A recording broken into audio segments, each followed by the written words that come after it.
man is behind bars after a woman's body was found on the side of a highway early this week after falling out of the car she was travelling in.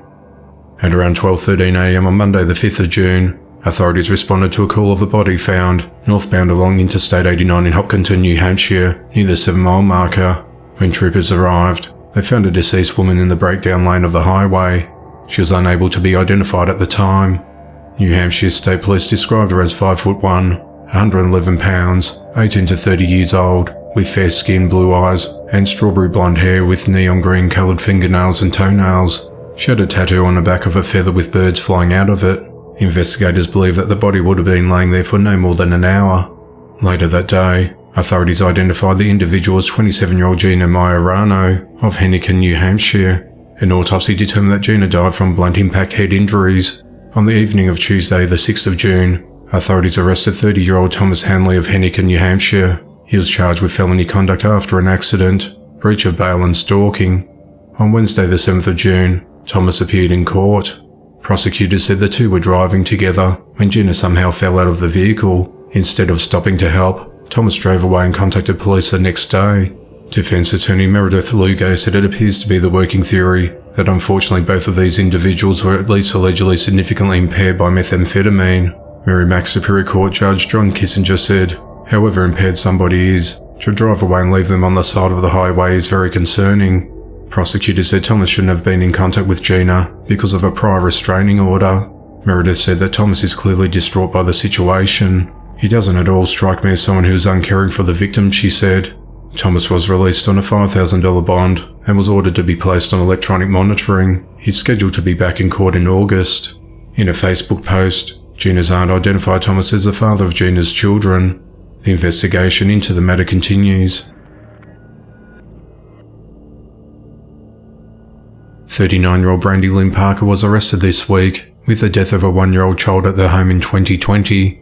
At around 10:40 a.m. on the 23rd of January 2020, authorities responded to a 911 call at Brookside Apartments in Lynchburg, Virginia on reports of an infant not breathing. Brandy told dispatch that a 2-year-old child fell asleep on top of a 1-year-old infant on the couch and that she found an infant stuck in the couch. When first responders arrived, they attempted life-saving measures on the unresponsive child. The baby was rushed to Lynchburg General Hospital, but was pronounced dead on arrival. Officers on scene detected an odour of alcohol coming from Brandy, and she admitted to consuming alcohol the previous night. Child Protective Services responded to the scene and submitted her to a preliminary breath test, which came back at .14. Brandy was the sole caretaker of the infant and the 2-year-old at the time of the infant's death. Authorities said that after a lengthy investigation, detectives determined that reckless disregard for human life contributed to the child's death. On Wednesday the 7th of June, Brandy was arrested and charged with felony murder and felony abuse and neglect. She's held at the Blue Ridge Regional Jail without bond. A 30-year-old woman is behind bars for fatally shooting a man and attempting to burn his body over a land dispute. At around 9 a.m. on Thursday the 1st of June, Dennis Berry called the Fulton County Sheriff's Office to report there was a body in front of his gate on Briarwood Road in Viola, Arkansas. When officers arrived at the property, they found the body of 59-year-old David Sutherland. He had at least one gunshot wound to his back. His head was severely beaten, had a piece of barbed wire around his neck, and an attempt was made to burn his body. Investigators collected pieces of evidence at the scene, including a partial can of lighter fluid. Dennis told investigators that Stacey Hickman was at his house on the 30th of May and borrowed his Ford Ranger. He asked David to follow her in his Dodge Caliber. Stacey and David had been around each other a lot and were reportedly friends. Soon after investigators found David's body, his car was reported stolen. Stacey returned Dennis's Ford on the 31st of May, but on the 2nd of June, a Salem Police Department officer saw Stacey inside David's car. The officer arrested her for theft by receiving. In an interview with detectives, Stacey reportedly confessed to shooting David and burning his body. She said she used the rifle that investigators found in Dennis's car. She claimed that David was trying to get some land that she was supposed to receive. On the 31st of May, Stacey texted her father writing, "Hey, it's on the property. Have a little issue, but I've taken care of it via loyalty to the land, and convo didn't go well. But I'll let you know I'll be there shortly. I'm fixing to pull in." Stacey was arrested and charged with first-degree murder, felony with firearm and abuse of a corpse. She's held at the Fulton County Jail on a $1 million bond.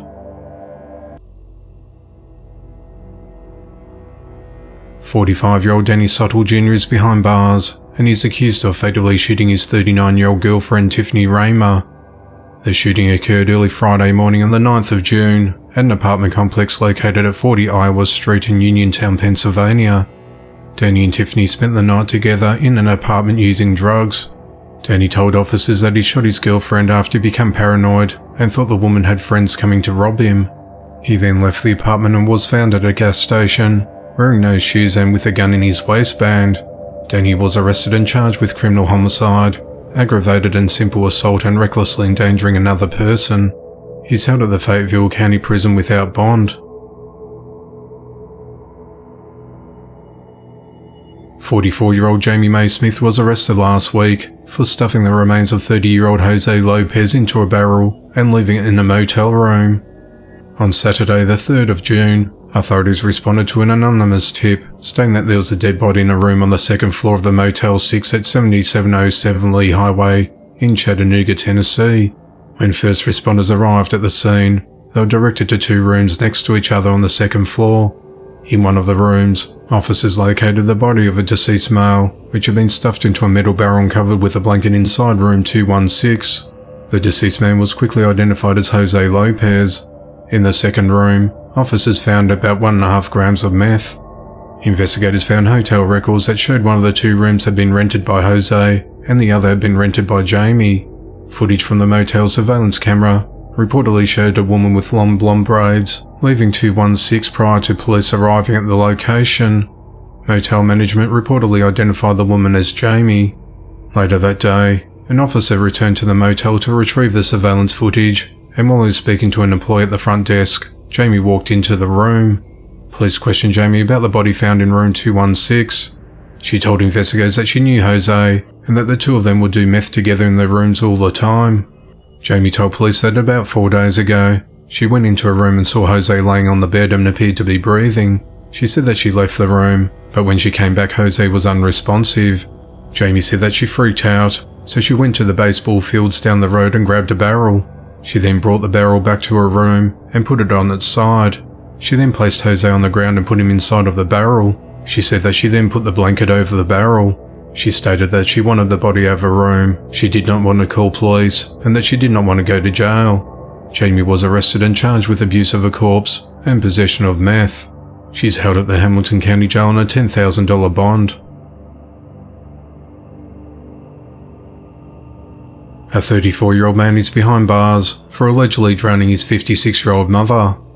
At 8:25 a.m. on Monday the 5th of June, Eric Megan called 911 to say he drowned his mother Victoria Palmer in the Still River at Harrybrook Park in New Milford, Connecticut.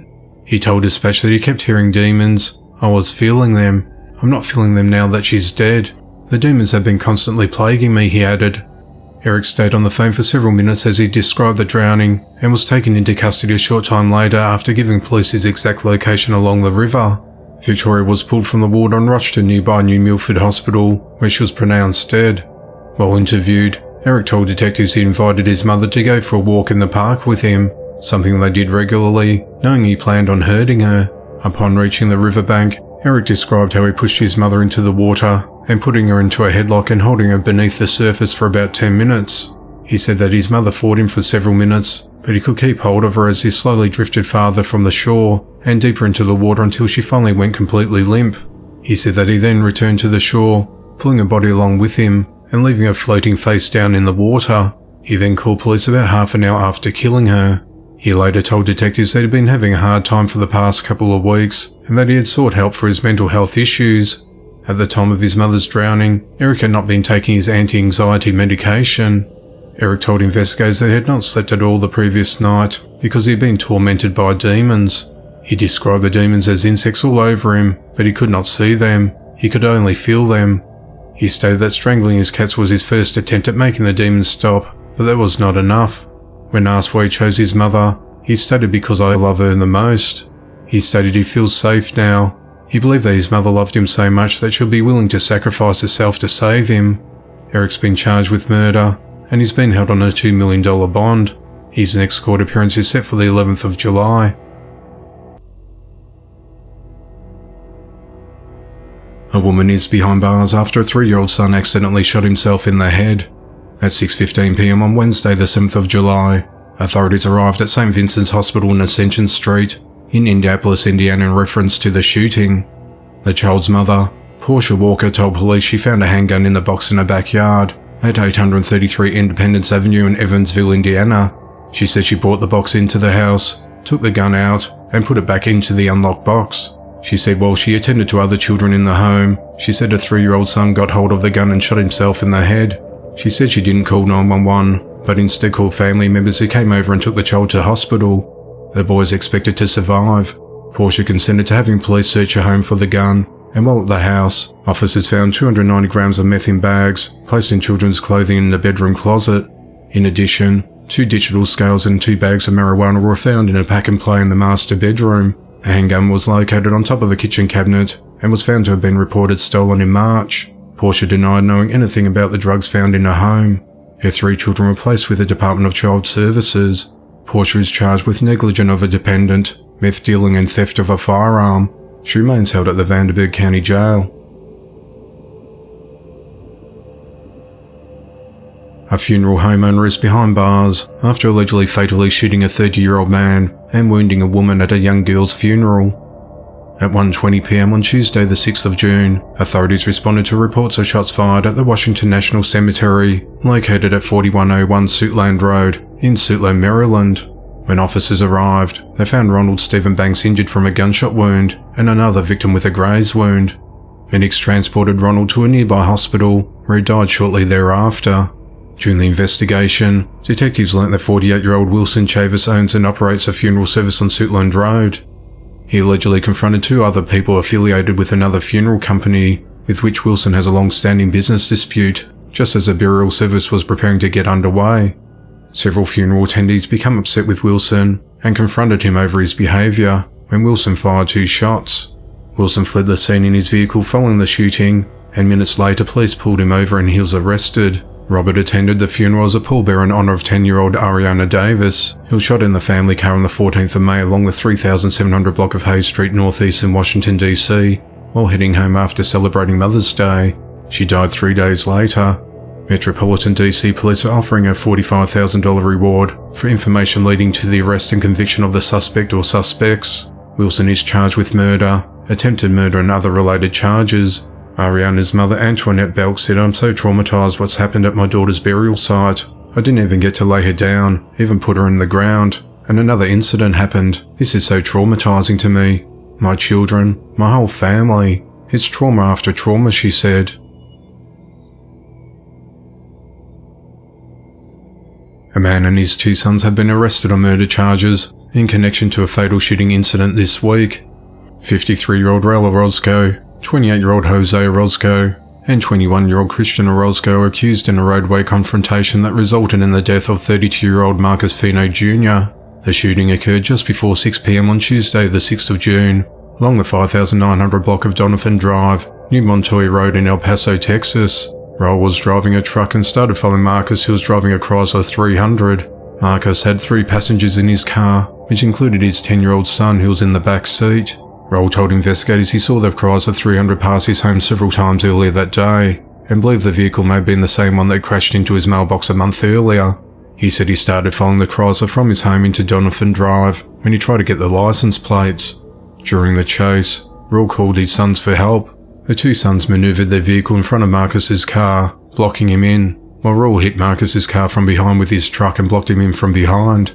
An argument erupted in the street which turned into a fight between the brothers and Marcus and a man who was a passenger in Marcus's car. During the fight, Marcus tried to take Jose's gun from him. When they wrestled for it, Jose shot Marcus after he regained control of the gun.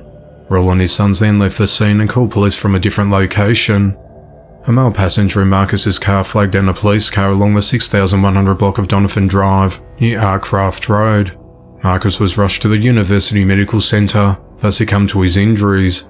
Jose was jailed under a $1 million bond, while Raul and Christian were each jailed under a $500,000 bond at the El Paso County Detention Center. A suspect is behind bars after a man was found dead at a motel last week. At around 3:40 a.m. on Wednesday the 7th of June, authorities were called to the Economy Lodge at 1015 Broad Street in Portsmouth, Virginia on reports of shots fired.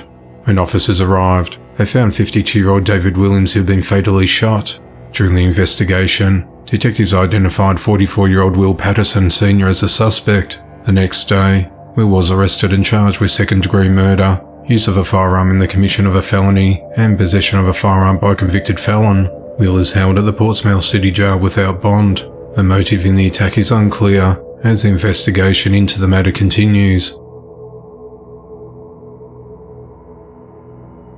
A homeless man remains on the run after fatally shooting another man. And just after 1:30 p.m. on Friday the 9th of June, authorities responded to the 1900 block of Dunoon Avenue in the East Linden neighbourhood of Columbus, Ohio on report of a shooting. When officers arrived, they located 32-year-old Raphael Jones suffering from a gunshot wound. Paramedics rushed him to the Grant Medical Center, but he was pronounced dead just over an hour later. Prior to the shooting, police said that Raphael was arguing with 28-year-old Sir Robert Martin Sidnor. During the argument, police said that Sir Robert pulled out a handgun and shot Raphael. Sir Robert was seen running from the scene and may have been in possession of a backpack that belonged to Raphael. Columbus police detectives filed a warrant charging Sir Robert with murder. Police said Sir Robert was recently living in an inoperable vehicle parked close to where the argument and deadly shooting occurred. Anyone with information to the suspect's whereabouts is urged to contact Crime Stoppers. A man was fatally shot after an argument. At 8:36 p.m. on Friday the 9th of June, authorities responded to a residence in the 7100 block of Jackson Street in the Tacony neighbourhood of northeast Philadelphia, Pennsylvania on reports of a shooting. When officers arrived, they found 38-year-old Thomas Dooner at the front of his home in a critical condition with multiple gunshot wounds to his stomach. He was rushed to the Jefferson Torresdale Hospital by police. He was pronounced dead upon arrival. During the investigation, detectives learnt there was a disagreement between Thomas's daughter and a 31-year-old man, but soon others in the household joined in. The man who started the argument then made threats towards everyone inside the residence before leaving. He returned to the home several minutes later and encountered Thomas, with whom he argued with before. The man pulled out a gun and fired 3 shots into Thomas's stomach and left in an SUV. The suspect was last seen heading southbound on Roosevelt Boulevard. Police said they know who the suspect is, but have not released his name. Authorities said that a warrant for his arrest has been issued. The investigation into the matter continues. A man is behind bars for fatally shooting his wife. 27-year-old Tavion Glenn is charged with 2 counts of murder and 2 counts of felonious assault in the death of 28-year-old Sierra Steele. Tavion turned himself into the Montgomery County Jail in Dayton, Ohio at around 4:30 p.m. on Tuesday the 6th of June and told authorities that he and his wife had a domestic incident and that she was injured at their home. More than 15 officers from the Kettering Police Department responded to the home in the 2500 block of California Avenue in Dayton, Ohio, and forced entry into the residence. Officers found Sierra's lifeless body seated on the bathroom floor, with her upper body and head slumped forward. She had been shot several times, with a gunshot wound to the left side of her head, and blood was pouring out of her chest. There were multiple shell casings on the bathroom floor, and a casing and a round in the bathtub. Investigators recovered a handgun believed to be used in the shooting, a handwritten letter, among other evidence collected from the home. Police said that the couple's 3 children who were living at the home have since been placed into the care of relatives. Tavion is held on a $1 million bond. A preliminary hearing is scheduled for Friday the 16th of June. It's unclear what events led to the shooting. Authorities said that Tavion did not say if they had been arguing prior to the shooting. The married couple have reportedly been together for almost 10 years. Sierra filed a temporary protection order against Tavion in 2016 after he abused her. She later dropped the charges against him. Her family said the abuse continued, however, and they confronted Tavion about it, telling him he needed to stop. The investigation into the matter continues. A woman is behind bars following the death of a 1-month-old daughter. 31-year-old Care M. Barkley of Clinton Township, Michigan, is accused of shaking the infant and throwing her to the ground during an incident that took place on the 15th of March, causing catastrophic injuries. The baby girl was taken to the hospital, where she died almost a month later. On Thursday the 8th of June, Key was arraigned in the Clinton Township District Court on charges of abuse and murder. She's held at the Macomb County Prison on a $1 million bond. If released, she must be on house arrest and wear a GPS monitor. If convicted, Key faces life in prison without the possibility of parole. She's next scheduled to appear in court on the 20th of June for a probable cause hearing. The investigation into the matter continues.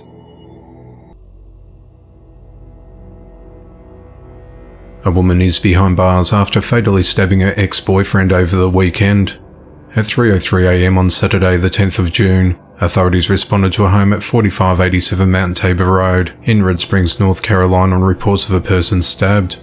When officers arrived, they entered the residence and found 51-year-old Eddie Jones deceased. During the investigation, authorities identified Eddie's ex-girlfriend, 35-year-old Santana Marie Hunt, as a suspect. Santana was arrested and charged with first-degree murder. She's held at the Robeson County Detention Center without bond. Eddie is survived by his 10 children. The motive in the attack is unclear, as the investigation into the matter continues. A 43-year-old man is behind bars for a mass shooting that killed 3 people and wounded 3 others during a disagreement at a block party over the weekend. At 7:50 p.m. on Sunday the 11th of June, authorities responded to a shooting call at the 1000 block of Pennington Place off Edgewood Road in Annapolis, Maryland, and found 6 victims suffering from gunshot wounds. 3 were declared dead at the scene, and 3 others were transported to local hospitals in a stable condition. The deceased victims have been identified as 55-year-old Nicholas Morales, 27-year-old Mario Ruiz, and 25-year-old Christian Segovia. During the investigation, authorities identified Charles Smith as a suspect, and he was arrested later that night. Police recovered a semi-automatic handgun and a long gun at the scene. Authorities said that Mario was hosting a birthday party that night. Investigators said the dispute occurred after Charles's mother, Shirley Smith, called local parking enforcement to complain that a vehicle was blocking a driveway. Mario went over to Shirley's home to talk with her, and the two got into an argument. When Charles arrived home, he confronted Mario about what happened.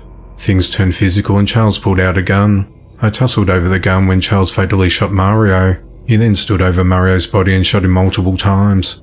Police said he also shot and killed Mario's friend Christian. When others from the party came to see what was happening, Charles retreated inside his residence and began shooting through his front window, fatally striking Mario's father Nicholas and wounding 3 others. By the time police arrived, Charles had his hands up and surrendered. He admitted to shooting the victims, or accusing them of shooting at his home first. Investigators said no witnesses they interviewed saw the victims with a gun. At a press conference on Monday the 12th of June, Annapolis Police Chief Ed Jackson said his department is not ruling anything out in terms of potentially viewing the shooting as a hate crime. He said ostensibly our suspect is a white male and 3 victims are Latino, but we can't draw any inferences from that. We have to look at every possible angle, he said. Charles is charged with 3 counts of second-degree murder, 3 counts of attempted second-degree murder, 3 counts of first-degree assault, and use of a firearm in the commission of a violent crime. He's been held without bond. A 21-year-old man is behind bars for allegedly killing a man whose body was discovered in a burnt home. At 1:14 a.m. on Wednesday the 7th of June, authorities responded to a report of a structure fire at 108 East Avalon Avenue in Longview, Texas. Firefighters extinguished the fire and found a victim later identified as 66-year-old Ronnie Moody deceased. Authorities suspected foul play, and officials launched a homicide investigation. The following day, police arrested Donald Ray Miller Jr. on charges of arson and murder. He's held at the Greene County Jail on a $200,000 bond. Police did not specify the suspect's relationship to Ronnie or a motive in the case, as investigation into the matter continues.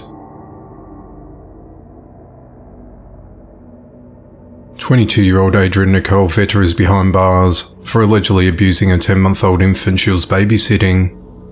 At 4:04 p.m. on Monday the 5th of June, authorities responded to the 100 block of Becky Drive in Wichita Falls, Texas, on reports of an unresponsive baby. Medics transported the infant to United Regional Hospital, where it was discovered the child had 2 brain bleeds. The child was immediately airlifted to Cook Children's Medical Center in Fort Worth for emergency medical treatment. A detective spoke to an emergency room doctor who said the infant had severe brain bleeds on both sides of his brain, and the injuries to his head were indicative of shaken baby syndrome. That same day, Adrian was interviewed by detectives. She told them that the boy named Sean was watching TV, sitting on the living room floor, when he had a seizure and fell backward, causing him to hit his head on the wood and vinyl flooring. During a follow-up interview a few days later on Thursday the 8th of June, she told the same story but was confronted by detectives with numerous inconsistencies in her original story.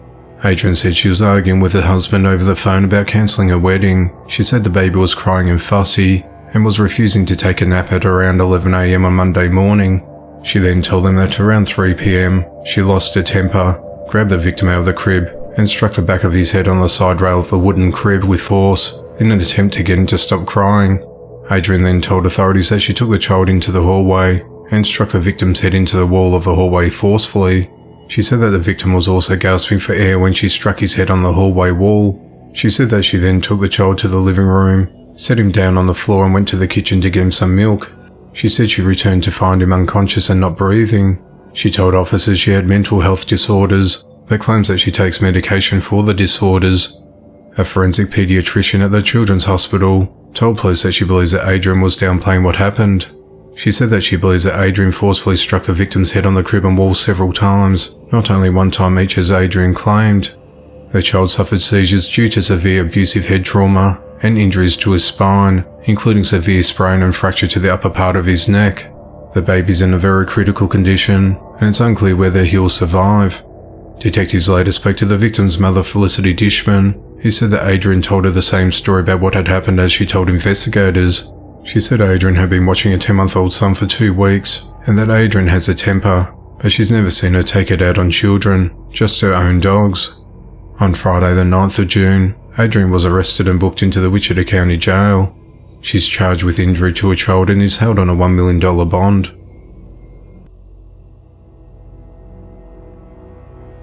A 32-year-old man is behind bars for fatally shooting his 29-year-old girlfriend. At 7:53 PM on Sunday the 11th of June, authorities responded to an apartment at 2020 Bentworth Drive in Houston, Texas on report of a shooting. When first responders arrived, they went inside the apartment and found Jasmine McHenry with multiple gunshot wounds. Paramedics pronounced her dead at the scene. During the investigation, detectives identified Thomas Wilson Alexander as a suspect, and he was arrested. Authorities said that the couple got into a verbal altercation when Thomas pulled out a gun. Concerned for her safety, Jasmine then told her 9-year-old daughter Zaria to call her grandmother Cynthia Demison. The girl called her grandmother when Cynthia heard Jasmine say that Thomas was going to shoot her, so she rushed over to the apartment. While she was on her way, Thomas fatally shot Jasmine 3 times. 2 of the times she was shot in the head at close range in front of Azaria, as well as the couple's son 3-year-old Aiden Alexander. Jasmine's family said that the couple had been together for about 3 years. Cynthia said she has no idea why Thomas shot and killed her daughter, and says she wants to know why he did it. Cynthia said she will now raise her 2 grandchildren. Thomas is charged with murder, and he's been held at the Harris County Jail on a $1 million bond. The investigation into the matter continues. A 43-year-old mother is accused of fatally shooting her 27-year-old son after they got into an argument about a ride on mower. On Wednesday the 31st of May, authorities responded to a residence along the 100 block of Stonewood Road in Glencoe, Arkansas after Tabitha Pebler rang 911 to report that she shot her son Brandon Crisco. When deputies arrived, Brandon was pronounced dead at the scene. When questioned, Tabitha told detectives that she was mowing a lawn on a ride-on mower and got stuck. She said she asked Brandon to help get the mower unstuck, but her son was upset to help her to get the mower unstuck. After becoming stuck a second time, Brandon called her a bitch and shoved her off the lawnmower. She said her car was about 250 yards away and that she and Brandon both made their way to the vehicle, but she took the short way while he took the long way. She said she retrieved a pistol from the center console and fired several warning shots at her son while moving toward him as he was approaching. She said she moved in closer and fired another shot, striking her son in the upper left side of his chest and through his body, killing him. She said she did not mean to kill him and that it was supposed to be a warning shot, which was meant to scare him into stopping. Crime scene evidence showed that Tabitha moved 18 feet toward Brandon after getting the gun and firing, and then another 42 feet towards him before shooting the final shot. She was less than 20 feet away when she shot him. On Monday the 5th of June, Tabitha was arrested and charged with second-degree murder and was released after posting a $25,000 bond. The investigation into the matter continues. A 21-year-old man is behind bars for fatally shooting a 31-year-old man during an argument. At around 3:30 AM on Monday the 12th of June, Authorities responded to the Aloha Backyard Bar located at 3125 South Bryant Avenue in Oklahoma City, Oklahoma on reports of a shooting.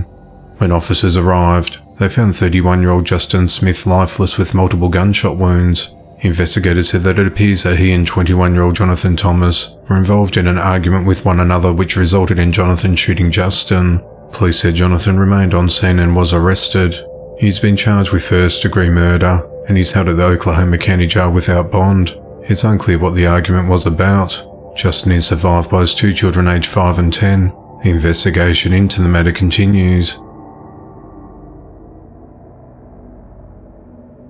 Authorities are investigating after a 24-year-old man was found fatally shot. At 10:04 a.m. on Tuesday the 13th of June, police responded to a home at 1242 Western Street in North Augusta, South Carolina on reports of shots fired. When officers arrived, they found Carnell Nillis III deceased in an open doorway of his home with gunshot wounds. Investigators said that a white or grey hatchback was seen leaving the scene in a hurry after the shooting. Authorities have not made any arrests to date and are urging anyone with information to contact Crime Stoppers. Carnell has previously been arrested in 2017 for firearm trespass, assault and battery offences. The investigation into the matter continues.